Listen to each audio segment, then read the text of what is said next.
आकाश में कोहरा घना है, मत कहो ये किसी की व्यक्तिगत आलोचना है।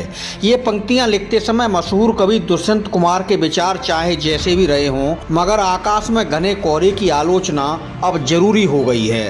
यूपी के रोहिलखंड में पिछले 15 दिन से जारी शीतलहर के साथ दिन रात छाया घना कोहरा बवाले जान बन गया है।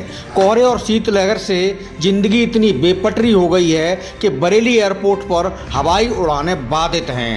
खराब मौसम की वजह से बरेली से दिल्ली की उड़ानों की संख्या घटाकर सप्ताह में सिर्फ 3 करनी पड़ी है। घने कोहरे में दृश्यता बहुत कम होने के कारण फ्लाइट बरेली एयरपोर्ट पर लैंड नहीं कर पा रही हैं। एक दिन पहले कोहरे के कारण बरेली एयरपोर्ट का रनवे नहीं दिखाई दिया और इसके चलते बेंगलुरु से आ रही फ्लाइट बरेली में लैंड नहीं कर पाई और बाद में उसे दिल्ली में उतारना पड़ा। मौसम की बाधा के कारण नए साल से अब लगातार उड़ानें कैंसिल हो रही हैं। एयरपोर्ट प्रशासन का कहना है कि जब तक मौसम साफ नहीं हो जाता, बरेली से दिल्ली की फ्लाइट को सप्ताह में सिर्फ 3 दिन के लिए शेड्यूल किया गया है। उड़ानों की तरह ही रेल और सड़क यातायात भी कोहरे के कारण बुरी तरह से प्रभावित है। 26 दिसंबर के बाद से ट्रेनों का पूरा शेड्यूल गड़बड़ा गया है। शाम की ट्रेनें सुबह तक आ रही हैं और यात्री स्टेशनों पर ठंड में ठिठुर रहे हैं। ट्रेनें ज्यादा लेट होने के चलते कितने ही यात्री टिकट कैंसिल कराकर घर तक लौटने को मजबूर हैं। बुधवार को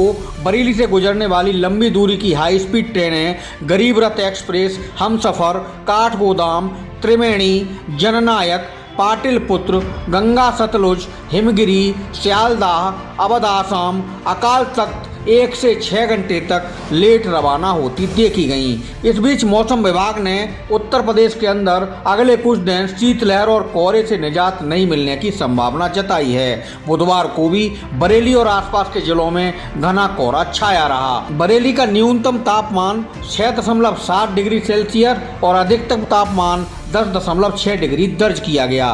राज्य में सबसे ठंडा शहर इटावा रहा, जहां पारा गिरकर 2.8 तक आ पहुंचा।